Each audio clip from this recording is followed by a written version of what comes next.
Hi Pratik. Hi. Hi. Hello. I am Hi. glad that we can get connected. Yes. So thank you very much for joining me today. Lockdown गप्पा गप्पा म्हणजे मराठीमध्ये तुम्हाला कळत असेल असं मी अपेक्षा करते that we have started this conversation in lockdown just to understand what is happening around. And this is 13th episode of my series called Lockdown Gappa. Mm, Right. I would like to start with I wanted to discuss alt news, the project, how are you handling the team and everything. But I want to start this conversation with what is happening in lockdown. So when we are talking about fake news and the propaganda machinery which is using this fake news, it is also harming credibility of mass media. So tell me your experience in the lockdown, on which levels you have found that fake news have been used on various platforms. See, the thing with fake news, and I call it misinformation, disinformation. The thing with that is the people who produce misinformation, disinformation, and it is not coincidental. It is being done in an organized manner. It is not that people suddenly come across a video or image and think that it represents a present event. It is not that. They go looking out for these old videos, old images, and claim that it represents a present event. Oh, And Yeah, so it is all organized. And uh, the people who are producing this misinformation, they know that when the emotional, the people at large are in the grip of a certain emotion, whether it is fear or hatred or anything, then misinformation is even more effective because, when you're in an emotional state, you are not processing things correctly. So, for example, at this point in time, there is a feeling of fear in people at large, and correct. um, and so if you look at the trend of misinformation, when the epidemic was limited to just China, most of the Hmm. misinformation was directed at China as a nation. So, for example, one of the videos that became very viral was this video of three policemen loading their rifles and walking into an apartment complex. And then the video cuts to the next scene where you see a woman crying, and then it cuts to a next scene where you see a dead man on a sidewalk on the pavement. Um, Correct. these videos were unrelated. They were joined together to claim that Chinese police is shooting down COVID positive patients. Uh, Yes. so that was the first sort of spurt of misinformation that we saw as far as COVID is concerned. As COVID started becoming a more serious issue in India, then there was a spurt of medical or health misinformation, claiming Hmm. that have lemon with hot water, claiming that have ginger garlic. Hmm. Even the Indian government put out misinformation, claiming that you have this homeopathic drug called Arsenicum album 30, and it is going to protect you from coronavirus, which was completely false. So this was done by Ayush department. Um, so there was a lot of health misinformation, and then around March 35th, 31st, when the Tablighi Jamaat thing happened and it broke out in the media, the Yes. focus changed to the Muslim community, and then there was already a quotient of fear in the society. Now it became a double whammy. There was fear and hatred. So there was hateful misinformation, and then there was this health misinformation. So so we are not surprised that there has been an increase in misinformation during this period. All of us see, how much misinformation there is, and even WHO has acknowledged that it is a Yes. infodemic. It is not just a pandemic; it's an infodemic. And Yeah. but in India, we have taken it to another level where we are targeting a minority community during the time of the pandemic. I mean, nothing could go more worse than that when we have used misinformation to target a minority community. Yes, and I wanted to ask this question that minority community is targeted not only just out of fear, it is a political agenda. So, how is this Definitely. lockdown used by political parties or the trolls, which are, they are funded by political parties or certain political wings, and they are using this lockdown period to spread this Uh, hatred? So the thing is, why? First, the question that needs to be answered is, why do you need this parallel agenda? Why do you need this parallel communal agenda? And that is because you want to distract people from what is happening from the governance point of view. You know, it is always a distraction, and it is not limited to just misinformation.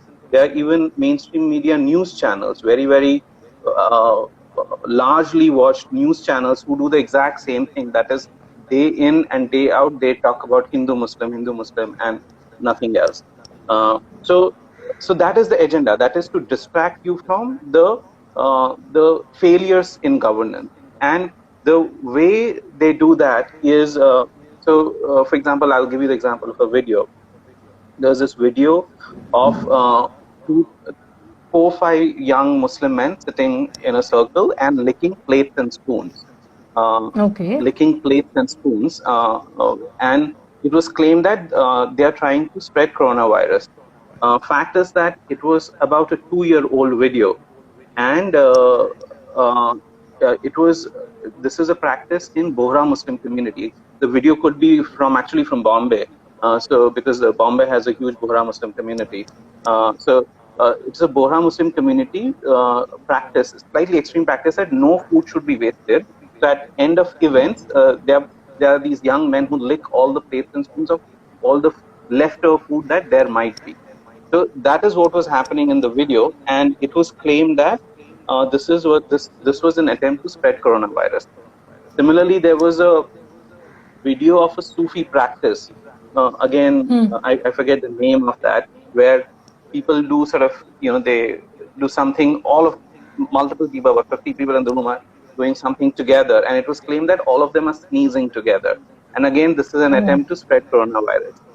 Now, the people who fall for this, they don't even, because see, why I brought out the emotional issue is that, emotions cloud your rationality. When you have the strong emotion, strong hatred against a community, then it clouds your rationality, and you won't even stop for a second and think that, can even 5 people sneeze together in, plan their sneezing? 5 people sitting together, can they plan to sneeze at the same second? You cannot, right? So how is that correct. You're claiming that 50 people are sneezing to, spread coronavirus? So Yes. So that is what there's also a psychological part to this whole issue, which politicians and political parties understand, of how how people think, how certain sections of the masses think, and what sort of propaganda needs to be fed to them to sort of keep them happy enough in terms of what a certain political party is doing. Yes Prateek, मुझे ये भी जानना है, ये जो fake news का एक पूरा माहौल हमारे आसपास हो गया है, उसका एक परिणाम ऐसे हुआ है कि जो ट्रू स्टोरी हम प्रिंट करते हैं वो भी क्वेश्चन की जा रही है. तो एक मीडिया की पूरी क्रेडिबिलिटी खत्म करने का काम फेक न्यूज के जरिए किया जा रहा है. जैसे मेरे फ्रेंड त्रिलोक पूछ रहे हैं कि उन्होंने किसी को बोला ऑल्ट न्यूज रेफर करो, तो उन्होंने बोला नहीं आप ऑप इंडिया रेफर करो, ऑल्ट न्यूज बेकार साइट है, आप ऑप इंडिया पढ़ना शुरू करो. तो ये जो एक पूरा क्रेडिबिलिटी पे क्वेश्चन करना और खत्म करना, क्वेश्चन ही नहीं, मेन स्ट्रीम अच्छा जर्नलिज्म करने वाली मीडिया की क्रेडिबिलिटी खत्म करने का काम फेक न्यूज ने किया है. वो भी एक बहुत बड़ा चैलेंज आपको लगता है क्या आने वाले दिनों में? देखिए, हाँ, चैलेंज तो है, और मगर मैं इसमें दोष मेन स्ट्रीम मीडिया को भी दूंगा कि उनका भी हाथ है खुद की क्रेडिबिलिटी खत्म करने में. अब 3-4 चीज है. एक तो उन लोगों ने ये इशू को पहले रिकॉग्नाइज नहीं किया. अगर बहुत पहले आप सोचिए, 3-4 साल पहले के व्हाट्सएप फॉरवर्ड, लास्ट में एक लाइन आएगी, व्हाट्सएप पे चल रहा है कि ये हुआ है, बिकाऊ मीडिया आपको नहीं बताएगी, यही सच है. अगर व्हाट्सएप फॉरवर्ड में ऐसे एक लास्ट लाइन आता था कि बिकाऊ मीडिया आपको नहीं बताएगी, यही सच है. तो ये एक और व्हाट्सएप एक ऐसा मीडियम है, मेरे हिसाब से जो मेन स्ट्रीम मीडिया के जर्नलिस्ट है, एडिटर्स है, वो लोग सोच नहीं पाए कि इसका आप लोगों पे, यानी मेन स्ट्रीम मीडिया पे कितना इम्पैक्ट होगा. और ये इतना वाइडस्प्रेड इम्पैक्ट हुआ है कि एक ऑर्गेनाइज वे में डीलेजिटिमाइजेशन हुआ है मेन स्ट्रीम मीडिया का थ्रू व्हाट्सएप फॉरवर्ड्स की. बिकाऊ मीडिया आपको नहीं बताएगी, मगर ये सच है. ये पहला ट्रेंड जी। मैंने 3-4 साल पहले देखा था, ये अभी की बात हाँ। नहीं कर रहा हूँ, मैं 3-4 साल पहले की बात कर रहा हूँ। दूसरा, of course main stream media में दे आर लेजिट जर्नलिज्म हो रहा है, जहां अभी भी reporters are taking risk and going out हाँ। On the ground during coronavirus. Bombay में ही कितने जर्नलिस्ट पॉजिटिव आए हैं, सब जगह जी। जर्नलिस्ट पॉजिटिव आए हैं। शायद एक इंदौर में जर्नलिस्ट की डेथ भी हो गई, इंदौर या कहीं, मैं भूल गया हूँ। तो जी। हाँ, तो ऐसे भी जर्नलिस्ट है जो काम कर रहे हैं। अभी रिसेंटली जब दिल्ली राइट्स हुए थे, तो जहां पत्थरबाजी हो रही है वहां जर्नलिस्ट जा रहे हैं, वहां वो लोग रिस्क ले रहे हैं, तो वो भी जर्नलिज्म हो रहा है। मगर बाद में मेन स्ट्रीम मीडिया का ये भी भाग है जहां एक ही पब्लिकेशन हो, वो एक तरफ से अच्छा जर्नलिज्म कर रहा है और दूसरी तरफ से एक प्रोपेगेंडा चैनल चला रहा है। तो और आप जानते हैं कौन कर रहा है। तो ये भी प्रॉब्लम है कि मेन स्ट्रीम मीडिया ने खुद को डीलेजिटिमाइज किया है कि जो जर्नलिज्म, यानी यूएस में एक फॉक्स न्यूज है, इंडिया में भी कितने फॉक्स न्यूज हो रहा है। सही बात है। नहीं, तो- बहुत बड़ा तो- चैलेंज है। हाँ, तो यानी यूएस में तो आप इतने सारे लेजिट जर्नलिज्म आउटलेट्स देखते हो, यूएस, यूके, चाहे यूएस में वॉशिंगटन पोस्ट, आपका New York times, these are legit journalism outlets. ठीक है, एक फॉक्स न्यूज है, एक breitbart.com है। यूके में आपका गार्जियन है, बीबीसी है, जो बीबीसी को थोड़ा प्रो गवर्नमेंट बोलते हैं क्योंकि गवर्नमेंट फंडेड है। मगर इंडिया में ऐसा हुआ है कि जो लेजिट जर्नलिज्म करते हैं, स्पेशली आई थिंक न्यूज़पेपर्स वाले ज्यादा करते हैं, जो टीवी मीडिया तो बिल्कुल has sort of gone to the dogs literally, you know, there's Yes, hardly very जो unfortunate. लोग ठीक ठाक जर्नलिज्म करते हैं उनके पास पैसा नहीं है, बिकॉज पूरा बिजनेस मॉडल ऐसा है, एक एडवर्टाइजर कंट्रोल बिजनेस मॉडल है। और जब एक चैनल कुछ भी गवर्नमेंट के खिलाफ बोल देता है, इमीडिएटली अगले दिन एडवर्टाइजमेंट्स विड्रॉ कर ली जाती है, 2-3 जर्नलिस्ट को बाहर निकाल दिया जाता है। एबीपी न्यूज के साथ जी। जैसे हुआ था जब उन्होंने ब्रॉडकास्ट किया था। तो ये बिजनेस मॉडल में ही प्रॉब्लम है, ये पूरे जो। तो media has to be rethought of कि कैसे करना है। जैसे गार्जियन जो कर रहा है, पूरा एक रीडर फंडेड मॉडल है। They very aggressively ask for subscriptions and they are creating a new model कि एक डिजिटल एज में आप जो एक प्रिंट, जो लेगेसी मीडिया है, वो उसी तरह नहीं चल सकता है। डिजिटल एज जी। में you need new business models, you have to rethink how to give news and how to collect news and things like that. Yes, लोगों को आपके मॉडल के बारे में पूछना है। मैं बताना चाहूंगी, we are going to discuss how Alt News is working, why we should fund and donate to this portal. But before that, जो अभी किसी ने सवाल पूछा है वो मुझे भी पूछना था कि आप जो ये कर रहे हैं, तो आपको गुस्सा आता है, आपको फ्रस्ट्रेशन आता है, आपको कोई होप दिखती है कि debunking fake news is possible? I mean, whatever efforts you are taking, enough है क्या ये एफर्ट्स? इनफ, देखिए, first I will address a question about the frustration कि डू वी गेट फ्रस्ट्रेटेड। तो एक तो we have to recognize the issue is a societal issue, जो इतना बड़ा इशू हो गया है। अभी पालघर में जो हुआ, मानो पालघर में एक रूमर था ना कि रॉबर्स है, ठीक है, ये, और महाराष्ट्र में पहले कौन सी जगह थी वहां जहां बच्चा चोरी का रूमर्स हुआ था और 5 जनों को मार दिया गया था। धूले में हुआ था वो, धूले नंदुरबार का। यस, हाँ, धूले नंदुरबार में हुआ था, और बाद में ये तेलंगाना में हुआ, आंध्र प्रदेश में हुआ है।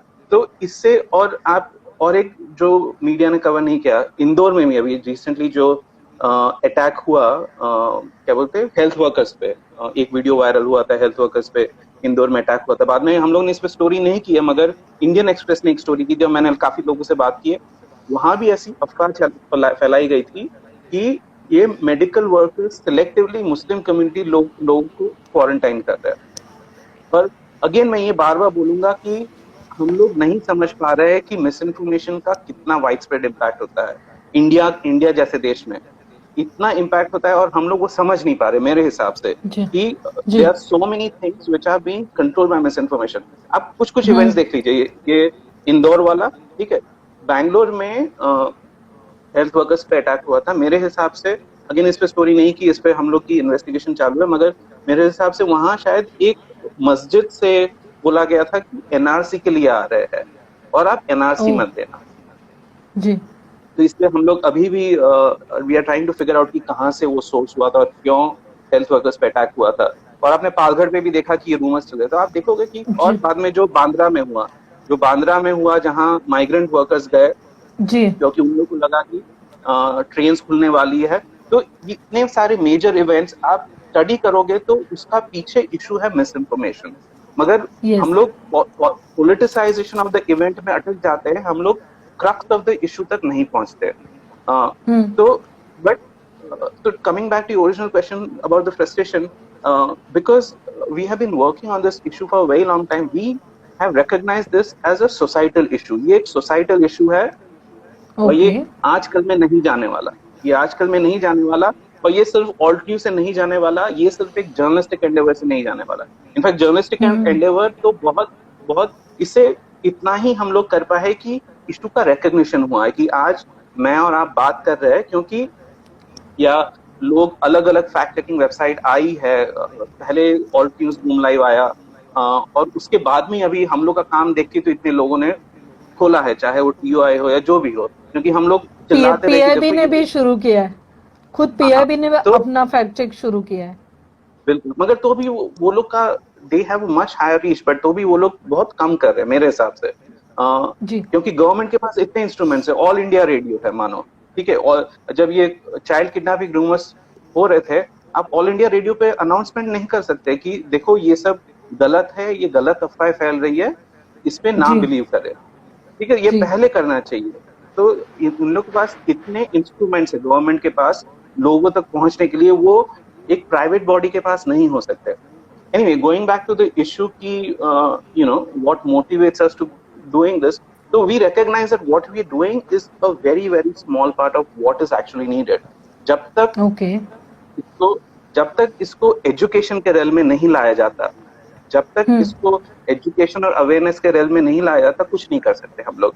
हम ऑल्ट न्यूज फैक्ट चेक लिखता जाएगा, बट वही दैट इज द गोल। तो हम लोग अभी जैसे थोड़ा पैसा आएगा, हम लोग we don't have much funds, but थोड़ा पैसा आएगा तो we'll create a curriculum, then we will try and go to certain state governments कि देखो if you want to introduce this curriculum, work with people. Yes. So it Yes. is a long journey. We are talking about a 5-10 year journey. It is or more probably. This is not something Yeah. that is going to You are talking about education and long-term efforts we have to take. And someone is asking question which I wanted to ask. So taking it forward, I'll ask. Government ने क्या करना चाहिए to debunk the misinformation, जबकि यहाँ government के ही हर एक number पे शक होता है, गवर्नमेंट के मंत्री लोग जो बातें करते हैं उसकी ही फैक्ट चेक करने की आज नौबत हम लोगों पे आ रही है। तो गवर्नमेंट से क्या हम अपेक्षा करें और उनकी जिम्मेदारी क्या है? देखिए, गवर्नमेंट के अलग अलग भाग होते हैं। गवर्नमेंट होता है, ब्यूरोक्रेसी होता है, गवर्नमेंट में स्कूल्स होते हैं, हॉस्पिटल्स होते हैं, ठीक है। ऊपर पॉलिटिशियंस बैठे हैं और हम पॉलिटिशियंस पे शक करते हैं, हम लोग तब से पॉलिटिशियंस पे शक करते आ रहे हैं, मगर उसका ये मतलब नहीं कि बाकी का तंत्र काम नहीं कर रहा है। तो जब हम लोग एजुकेशन की बात कर रहे हैं तो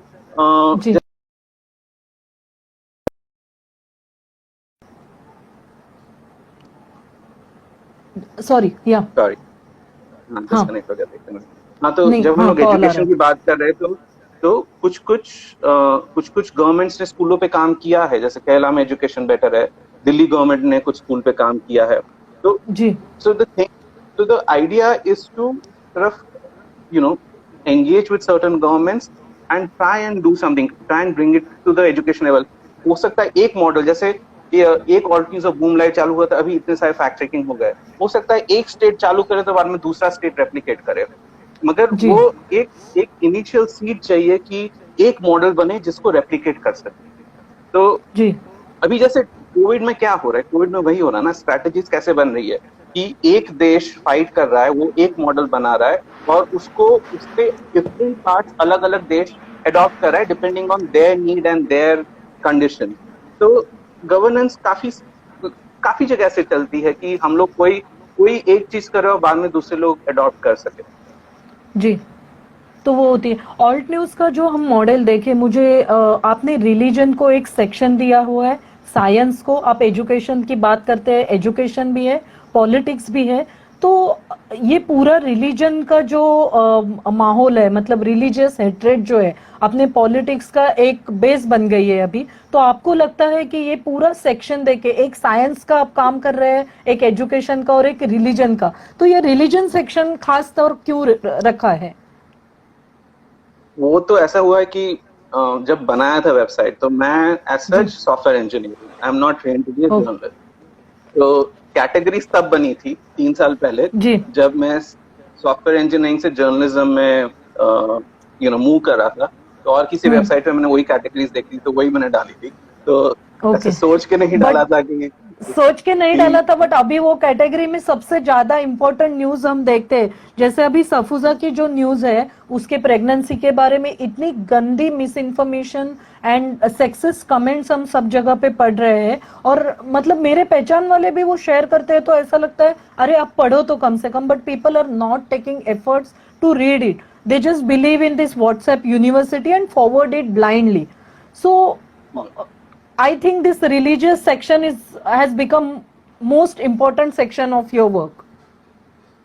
I think what is unfortunate is that instead of separating politics and religion, we are increasingly mixing politics and religion in India, and that is what is unfortunate, and that is why you see all this communal misinformation, because religion is playing such a huge part.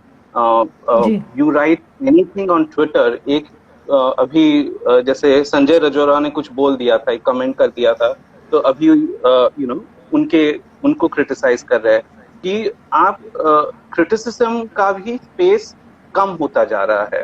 मैं ये नहीं बोलूंगा कि नहीं है criticism का space, मगर बहुत बहुत कम होता जा रहा है, जहां people get inflame, people get angry at even the smallest thing. यानी कुछ भी थोड़ा एक रिलीजन को क्रिटिसाइज कर दिया from a rational point of view, तो आप बोले ठीक है, आपने उस रिलीजन को क्यों नहीं क्रिटिसाइज किया, उस रिलीजन को क्यों नहीं क्रिटिसाइज किया. तो एक वॉट अबाउटरी का भी जमाना आ गया है कि आप एक चीज के बारे में बोलो तो आपको और 10 चीज के बारे में बोलना पड़ेगा, तभी आप ये इसके एक चीज के बारे में बोल पाओगे. तो ये सब बहुत इशू है. तो रिलीजन का मैं it has become a problem that India as a state is becoming increasingly religious as opposed to going towards a more scientifically rational state. And I personally see that as a problem. I have, of course, I'm not everybody, the democratic right has to be there. कि सब लोग खुद का religion follow कर सके. So that is what a true democracy is, when nobody is discriminated on the basis of the religion. But as somebody who has, I have been a strong proponent of the following science. I've never believed in religion per se, and so I do think that it is necessary for India as a state to go more towards science, and तभी वो rational, एक rational, एक critical thinking develop करने की जरूरत है कि आप कुछ भी आए, जो WhatsApp पे आए, मान ना लो. एक critical thinking होनी बहुत जरूरत है. Pratik, but when readers receive this information, common readers, teachers है, homemakers है, senior citizens है, या college going kids है, so when we tell them that please verify it, so they ask us what is the way to verify this information which we receive on television, on WhatsApp. You are telling us everything could be incorrect, everything could be fake news. So what are the ways to verify what you are reading, what you are receiving? See, no, this is what the government should be doing, right? This is not a question. This is where the government should have had a website which showed this is something that has to be taught in a classroom. This is not something that anybody can. I mean, if I ask you a question like, can you tell me how algebra works, or can you tell me how geometry works? Is that something that we can discuss on a video call, right? No. I mean, for me, it is a subject in itself, और यही तो काफी कुछ कर सकते हैं आप. Reverse image search करिए. मैं बोलता हूँ बहुत वीडियो पे, मगर मैं जानता हूँ कि उसका कोई इम्पैक्ट नहीं होता है, क्योंकि ये एक क्लासरूम का सब्जेक्ट है कि कैसे करना है. द क्वेश्चन की कैसे करना है, that can only be solve through education. But for example, आपके पास एक इमेज है, तो आप देखिए, आप गूगल करिए, there is a thing called reverse image search. एक टिप दे देता हूँ, there's a website called pointer.com, pointer, pointer.com. उसमें एक short course है which teaches you all of this. कैसे reverse image search करना है, कैसे videos को frame में तोड़ना है, और उसको बाद में reverse image search करना है to find where a video is possibly from. So there is a short course on fact checking on this website, pointer.com. तो Yes. आप बाद में ढूंढ के अपने कमेंट सेक्शन में डाल सकती हैं. जी. तो हाँ, तो there are a few courses here and there, but the question of how should people find out, and again this also brings the issue to platform. कि platforms क्या कर रही है इसके लिए. अगर platforms are spending so many billions of dollars and they have very very deep pockets, have they produced a single app जो हम इंडिया में मेन इशू क्या है मिस इन्फॉर्मेशन का, old images and videos being represented as present videos and images. I think Correct. at least 60% of misinformation is of that form. ठीक है. अभी उसके लिए टेक्नोलॉजिकली सॉल्व करना बहुत आसान है. मैं 15 साल सॉफ्टवेयर इंजीनियर रह चुका हूँ. मेरे पास अगर 10 सॉफ्टवेयर इंजीनियर की सैलरी होती मैं कर लेता. मेरे पास नहीं है. बट फेसबुक के पास हजारों सॉफ्टवेयर, फेसबुक, गूगल और ट्विटर, ये लोग का मिलके हजारों सॉफ्टवेयर इंजीनियर की सैलरी है. Twitter does not even have a way to report misinformation after all these years. You cannot report misinformation on Twitter. Facebook does have. YouTube is a big problem also these days, especially so many conspiracy theories which are being floated on YouTube. So all these platforms together, they have a lot of money, but they are not doing enough. All they could have done is come together and at least created an app which could let you figure out at least rudimentary misinformation. आप एक video feed कर दो इस app में, और अगर पुराना है तो बोल देगा कि हाँ ये पुराना है. वीडियो फीड कर दो इस ऐप में, बोल देगा पुराना है तो बोल देगा. इतना तो कर सकते थे ना अभी तक, मगर नहीं किया है क्योंकि उन लोग के बिजनेस इंटरेस्ट अलग जगह है. जी, सही बात है. और इसलिए Alt News we respect what you are doing and your team members are doing. So Pratik, can you tell us more about Alt News? आपको पहली ये आइडिया किसको कैसे आई? You are one of the co-founders, so how many founders are there, and ये सबसे पहले कैसे शुरुआत हुई वो हमारे व्यूअर्स को थोड़ा बता सकते हैं? So I used to run a website called truthofgujarat.com starting 2013 में. उसके पहले I was not in India. 2013 में I came back to India. मैं US में था, वियतनाम में था. I was a software engineer too, like anybody else.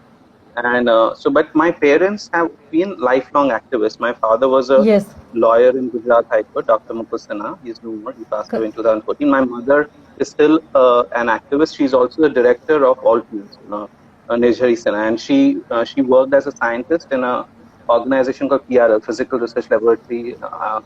ISRO का sister concern है अहमदाबाद में, तो she worked there for over 35 years.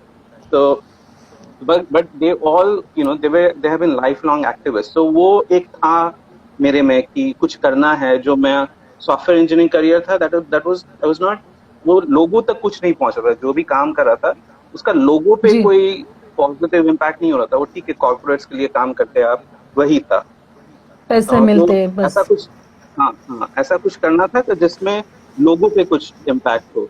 और तो मैं as part of this truth of Gujarat, जहां हम लोग गुजरात में जो फेक एनकाउंटर्स हुए या राइट्स, उसके बारे में हम लोग लिखते थे. But I also started debunking misinformation. ये दिस इज बिफोर 2014 इलेक्शन की बात कर रहा हूँ मैं. तो वहाँ बट तब मिस इन्फॉर्मेशन इतना ह्यूज नहीं था. वो तब एक इमेज, जैसे आप लोगों या पता नहीं आप 2014 में क्या करेंगे? Were you still you were with Mirror at that point of time? I was with IBN Lokmat, Marathi news channel of Network 18. So I worked there for 8 years. And in 2014 I covered election. I was in Gujarat rather. I visited Naroda Party and Okay. तो तब एक image viral हुआ था, बोला था कि ये गुजरात का BRTS है, और वो एक्चुअली चाइना में एक बस स्टैंड था. तो शुरुआत तब से ही हुई थी कि तब most of the miss information was around Gujarat model, कि देखो ये गुजरात है, ये गुजरात है. और मैं गुजरात में रहता हूं, मैं जानता हूं ये गुजरात है. That election was Gujarat model, correct. Nobody talks about it anymore. So तो बट मैं तो अहमदाबाद में रह रहा हूँ, मैं जानता हूँ कि ये BRTS नहीं है अहमदाबाद का, या मैं जानता हूँ कि ये गुजरात की पिक्चर नहीं है. का पिक्चर नहीं है, तो हाँ, that was the misinformation. It was only in form of images because तब हम लोग का bandwidth कम था. We did not हाँ, have as much mobile bandwidth. हम लोग तब तो 3G का जमाना था. बट जैसे 2016 आया और जियो आया, नवंबर 2016 में जियो आया, तो बहुत फ्री डेटा आया. फोन्स चीपर हो गए, बहुत सारे चीप फोन्स आए, चाहे वो MI हो, Xiaomi हो, जो भी सब अलग अलग फोन आए, तो फोन ज्यादा अफोर्डेबल हो गए. 7-8 हजार में भी अभी फोन मिलते हैं. डेटा चीप हो गया स्मार्टफोन, आपका, करेक्ट। स्मार्टफोन चीप हो गया. तो India started consuming data at a huge rate. In fact अगर आप स्टैटिस्टिक्स देखो, then June 2016, as a country, हाँ, we were consuming around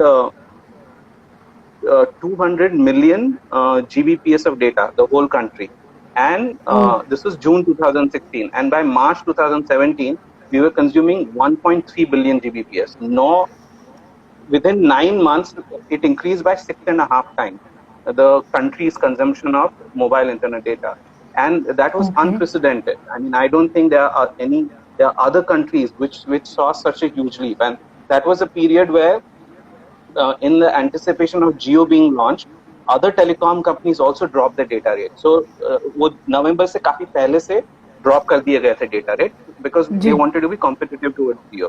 और बाद में Jio आया, Jio का free per day 2 GB जो भी था initial offering, so there was a huge increase in data usage. Many people bought even second hand phones. तो वीडियो देखने लगे, ये देखने लगे. And that was the time when we saw, the two people who started Altnews, me and Zubair. I worked, Zubair is based in Bangalore. Zubair joined full time much later, so I started full time right since Altnews started, which was Feb 2017. But he was running a page called Unofficial Subramanian Swamy. I was running Truth of okay, Gujarat, and we had about 700,000 followers between the two of us.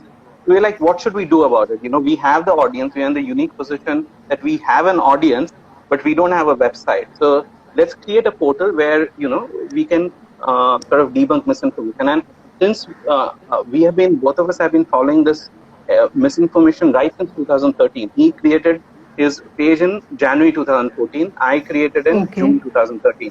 तो हम लोग social media पे बहुत active रहे हैं. अभी करीबन 7-8 साल हो गए. तो हम लोग ने ट्रेंड्स देखे और हम लोग को लगा कि मिस इन्फॉर्मेशन एक मेजर इशू है. ओब्वियसली जब हम लोग इनिशियली ऑल्टन्यूज स्टार्ट किए, तो जब भी आप कोई पोर्टल स्टार्ट करते हो, दिमाग में बिल्कुल क्लियर विजन नहीं होता क्या करना है. But as soon as we started writing out misinformation and we saw how much people were reading that kind of content, which essentially showed us that such people want to know. It is a real issue. So then we stuck to only one issue. That is, we don't report on anything. We just do one thing. That is misinformation. हम लोग और कुछ भी नहीं करते. हम लोगों ने एक ही चीज पकड़ी. जी। तो मैंने आपका जो वीडियो देखा फरवरी में, जो आपने रिलीज किया था फेब में, तो लगभग 11 लोग आपके टीम में हैं और काफी सारे यंग लोग हैं ये। आपने लोगों को डोनेट करने की अपील भी की है, तो आपके पास मतलब एक वीडियो है, एक फोटो है, आप कैसे पिक करते हैं this is fake news, this is misinformation, we have to fight against it, and how do you pick what you are going to debunk? So the way that is done is basically, so for example, one person, so it is typically Zubair who monitors social media, and we have an app also. If anybody wants to download the app, they can go to the Play Store and look for Alt News. Android का ये अभी iOS version आया नहीं है. So we monitor Facebook, we monitor Twitter, we monitor app, we have a WhatsApp number 76000160.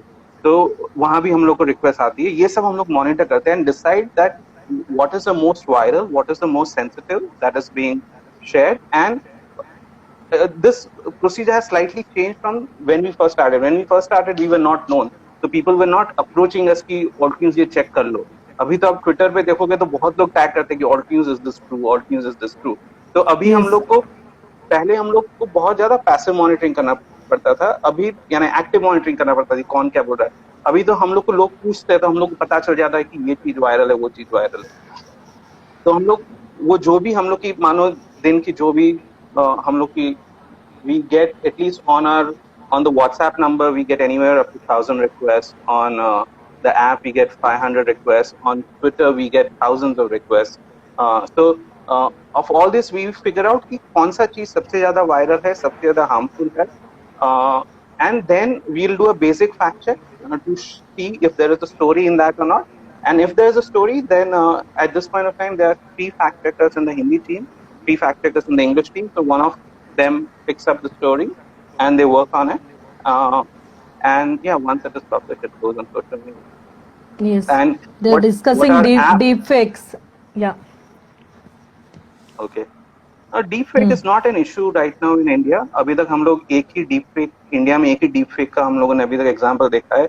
Recently Manoj Tiwari का आपने article पता नहीं पढ़ा है या नहीं, ये आया था कौन से पब्लिकेशन में आया था, बट मनोज तिवारी का जब दिल्ली इलेक्शंस हुआ था, so there is this one company which had approached all the different parties including AAP and BJP saying giving their services कि तो उसमें एक वीडियो है जहां मनोज तिवारी भोजपुरी में बोलते हैं एंड वो पूरा डीप फेक है, उन्होंने ओरिजिनल वीडियो नहीं था. तो डीप फेक का मतलब क्या होता है? पहले डीप फेक का मतलब ये होता है कि आप आर्टिफिशियल इंटेलिजेंस के द्वारा वॉइस पे वीडियो सुपर इम्पोज कर रहे हो. माने जो भोजपुरी वाला जो मनोज तिवारी का वीडियो था वो एक्चुअली एक वॉइस आर्टिस्ट था who would make himself sound like Manoj Tiwari, and he said a certain speech, he said certain things in Bhojpuri. बाद में what the computer does is कि it recognizes कि आप बोलोगे तो मुंह खुलेगा, ये बोलोगे तो मुंह बंद होगा. तो they will take different clips of that person depending on मुंह बंद है, मुंह खोल रहा है, depending on voice क्या हो रहा है, और they will create an artificial video where it will look like that person is actually talking. So voice is not the originally the person.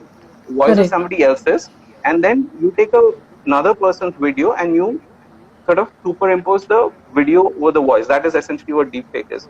So number one, it hasn't become a big issue in India yet, though there are, and deepfake is not only in video, there are deepfakes in audio also.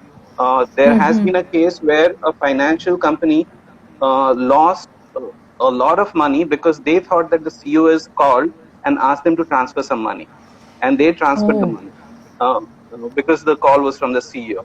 So, deepfake is not just limited to video; it is also extends to audio. So when you get a call, there will be a time when you won't be sure whether it's your mother calling or it is the artificial voice calling. So, but at this challenging time we are in. Yes. Okay. At this point in time, it is not a big issue. It will become a big issue, definitely. But अभी India में कहीं कोई लग नहीं रहा कि कोई political party इसको यूज कर रहा है, या अभी तक हुआ नहीं है, और जरूरत भी नहीं है. आप इतना पैसा क्यों खर्च करोगे? But how difficult is deepfake to debunk is what he is asking. If quickly you can answer. Okay. See, debunking is not an issue. Misinformation has 2 aspects, right? किसी ने पूछा कि alt news मत पढ़ो, आप इंडिया पढ़ो. Debunking misinformation has 2 aspects. One is actually debunking it, and second, convincing people that it is false. There are 2 things to about it. मैंने तो बोल दिया कि पुराना है, जो भी है, मगर लोग कन्विंस हो रहे हैं नहीं. तो अभी तो भी हम लोग कन्विंस कर पा रहे हैं. ऐसा तबका है जो नहीं सुनने को तैयार है, और वो तो रहेगा ही. उसका क्या कर सकते हैं? वो एक सोसाइटी में पोलराइजेशन इतना हुआ है कि there are certain sections who are not responding to certain sort of rational thought. That is a different issue. That is a political issue. उसमें हम लोग क्या ही कर लेंगे. But deepfake में जब आएगा तब it will be very difficult to convince people that Manoj Tiwari ने वो ओरिजिनली नहीं बोला है. कैसे कन्विंस करेंगे हम उनको? तो डीबंक तो कर लेंगे, मनोज तिवारी को पूछेंगे भैया आपने ये बोला कि नहीं मैंने नहीं बोला है, बट बाद में कन्विंस कैसे करेंगे लोगों की नहीं उन्होंने नहीं बोला है. हम लोग there is a section of population in India, they don't even know that there is a software called Photoshop. ऐसा 30% of आप गांव में जाओ, आप उनको पूछो फोटोशॉप जानते हो, वो लोग बोले कि क्या फोटोशॉप क्या है, तो जब उनको यही नहीं पता कि फोटोशॉप जैसा सॉफ्टवेयर है कि वीडियोस को इमेजेस को मॉर्फ कर सकते हैं, तो ये तो हम लोग और एक लेवल की बात कर रहे हैं. तो कन्विंस करना बहुत मुश्किल होगा लोगों की ये सच नहीं है. Again ji I keep talking about it only can be done through education and awareness. अगर आप एक गरीब से गरीब एक गांव उसमें 100% वैक्सीनेशन कर सकते हो, जबकि वो लोग नहीं जानते कि वैक्सीनेशन क्या है, मगर वो हाँ लोग करते हैं क्योंकि एक अवेयरनेस कैंपेन चलाया जाता है. जी तो आप इस चीज को भी आप एजुकेशन से आप इसको you can counter this through education. Yes बहुत ही सरलता से और बहुत इम्पोर्टेंट चीज आपने ये एक लाइन में बोली है. प्रतीक, दो चीजें पूछनी थी लीगल एस्पेक्ट पे आपको. लोग कोई सू करते हैं क्या, वो एक लोगों का सवाल था. आपको लीगल चैलेंजेस आते हैं ये सब इसमें, और मिस इन्फॉर्मेशन स्प्रेड करने के लिए इंडिया में किसी को आज तक सजा हुई है क्या? मैं और एक क्वेश्चन भी आंसर करूंगा कि सजा होनी चाहिए या नहीं. That is also question. I think of course I am not a legal expert, but I give my opinion as to मैं क्या समझता हूँ ये 3 साल के बाद जी में. तो फर्स्ट, हम लोग को लीगल चैलेंजेस आए नहीं. हम लोग को 2 नोटिस आए. एक मेन स्ट्रीम मीडिया चैनल ने हम लोग को एक नोटिस भेजा था, लीगल नोटिस डेफेमेशन जी का. हम लोगों ने रिस्पॉन्ड किया था. They did not pursue the case. एक इंडिविजुअल ओके ने भेजा था. They did not pursue the case. Social media पे तो हेट है ही. एक डेथ थ्रेट भी आई थी एक बार, and then we filed a case and that is what happened. किसी को सजा हुई या नहीं, अरेस्ट हुए हैं काफी लोग. जैसे ऑल्ट न्यूज की स्टोरी पे ही एक महेश विक्रम हेगड़े बोल के एक पोस्ट कार्ड न्यूज चलाता है, वो कर्नाटका से. तो उसका हाँ अरेस्ट हुआ था. उसने एक स्टोरी चला दी थी कि जैन मुनि पे मुस्लिम्स ने अटैक किया था, जो कि वो गलत स्टोरी थी. तो वो अरेस्ट हुआ है. बाद में एक बंदा है अभिषेक मिश्रा, जो मध्य प्रदेश का है, वो प्रो कांग्रेस प्रोपेगेंडा करता था. उसको अरेस्ट किया गया था. सो अरेस्ट हुए हैं. मुझे लगता नहीं है कन्विक्शन हुआ है कहीं. क्योंकि ओके एक तो अरेस्ट, क्योंकि इंडिया में कोई लॉ नहीं है मिस इन्फॉर्मेशन के लिए. वो जो एक लॉ है, आई थिंक 153 है, 153B, जो टू वेयर जो बोलते हैं कि किसी के रिलीजियस सेंटिमेंट्स को आप हर्ट करते हो, तो उस आई थिंक उस सेक्शन में लेते हैं. तो ज्यादातर उस सेक्शन में लोगों को बुक किया गया है जो भी मिस इन्फॉर्मेशन के बोल रहे हैं कि they have been sort of arrested for fake news. But section वो वाला होता है कि they have hurt okay knowingly hurt religious sentiments. So okay there is no specific law for misinformation as such. But should there be one? That is the question, and how should we handle it? मेरे हिसाब से, if we create a law, we are going to create another hurdle for ourselves. This is not something that it is the same thing that was told after Nirbhaya कि आप एक rape law बना लो और rape का issue चला वर्मा जाएगा. Committee हो गई या हाँ हाँ. तो ये वही है. This is a new law is always a carrot that people give because they don't want to handle things in a systemic way. A new law does not solve issues. That is number 1. And number 2, अभी जैसे मानो ये जो धूले में जो child kidnapping के लिए हुआ था रूमर्स, और लोगों ने मार डाला. अभी जो लोग मरे थे वो लोग थे नोमैडिक कम्युनिटी के, correct anti tribe, nomadic tribe Bahurupi के लोग बोलते थे. हैं हम लोग जी, बहुरूपी थे. हाँ हाँ हाँ, नोमैडिक ट्राइब के थे. और जो जिन लोगों को मारा था वो लोग क्रिमिनल्स नहीं थे, वो लोग विलेजर्स थे, रेगुलर जो वहां के थे. और उन लोगों में एक डर बैठा था कि हम लोग का बच्चा किडनैप हो जाएगा.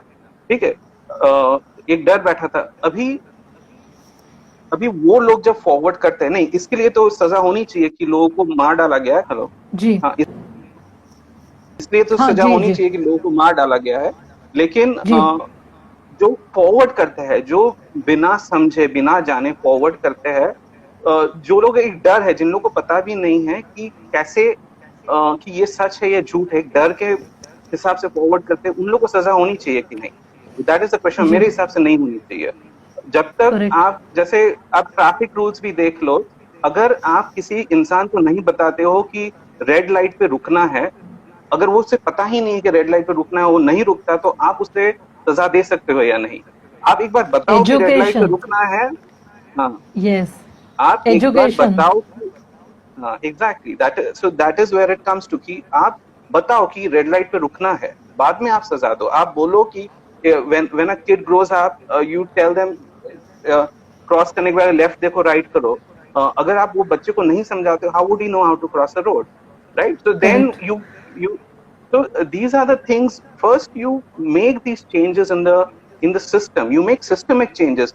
बाद में आप एक लॉ बनाओ जो भी हो, वो चाहे वो हो कि आपका अगर जैसे ट्रैफिक वायलेशन ज्यादा होता है तो आपका लाइसेंस कुछ महीने के लिए जब्त हो जाता है, सोशल मीडिया अकाउंट जब्त कर लीजिए आप, ठीक है, कुछ वैसे. But when can that be done? When there is a system in place, then you can think of a law. But before that, it is too premature to think about a law. Yes. Pratik, my last question to you is about donation and funding. How do you run this challenging and critical job without getting frustrated day after day for last 3 years in limited resources?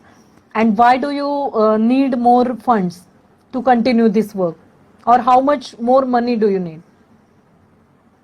So we are a very small team. Totally, we are 11 salaried people. So we have kept ourselves very small. We know that कि हम लोग ज़्यादा नहीं expand कर सकते. हम लोग का क्योंकि उतना पैसा नहीं है. जितना है उतने में करेंगे. जितना हो सके उतने करेंगे. उतना ही कर सकते. But I think छोटी टीम लेके भी हम लोगों ने थोड़ा बहुत impact किया है. जी, बहुत impact किया है. तो वही सोच है कि और हम लोग for example, one of my colleagues, he fact checked the story for about 20 days and he published it post 20 days. So we also, ऐसा नहीं है कि कोई जल्दी में हम लोग को we want to do good work and if you try to जहाँ से misinformation आ रहा है वहाँ quantity है. आप quantity को quantity से defeat नहीं कर सकते, आप quantity को quality से ही defeat कर सकते हो. So we want to do quality work and so that is the thought process. So and because we have done quality work, I think people have recognized that we have been consistent. तो आप जैसे हम लोग मेरा Twitter account देखोगे वहाँ एक pin tweet है, और टीम का ट्विटर अकाउंट देखोगे वहाँ पिन ट्वीट है, सब डोनेशन अपील्स है और तो लोग डोनेट करते हैं. तो we have 2 modes of funding. हम लोग के पास एक ग्रांट है from a body called IPSMF, which stands for Independent and Public Spirited Media Foundation. It's a Bangalore-based trust, जहाँ अजीम प्रेमजी, रोहिणी नीलकेनी, इन्फोसिस के जो नीलकेनी, बाद में आमिर खान, किरण मजुमदार शॉ, ये लोगों ने सब लोगों ने डोनेट करके एक कॉर्पस खड़ा किया है और उस कॉर्पस से काफी मीडिया स्टार्टअप मीडिया ऑर्गेनाइजेशन को ग्रांट्स मिला है.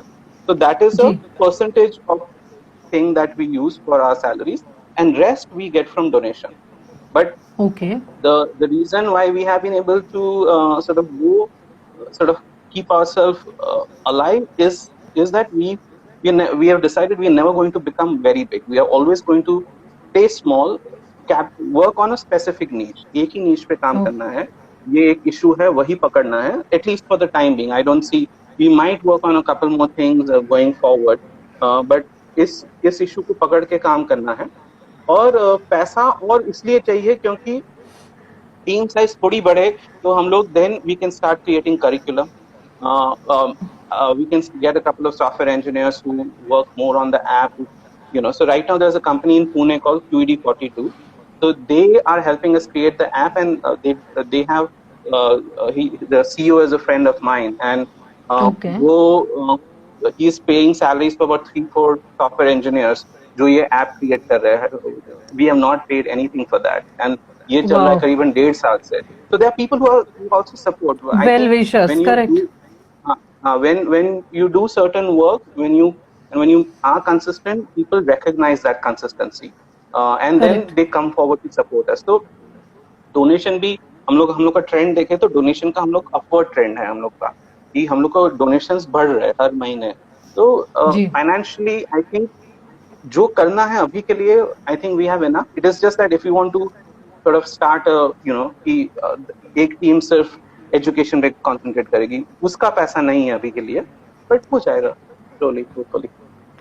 जी प्रतीक सिन्हा, बहुत बहुत शुक्रिया. आपने, I am sure you must be very busy because of the lockdown and fake news which are rising in this time. Thank you very much for taking this time out, and I request everybody, please visit his Twitter handle. If you have not visited, please visit Alt News Hindi, Alt News web page, where you can find donation details and donate to Alt News to keep this misinformation debunking thing rocking work.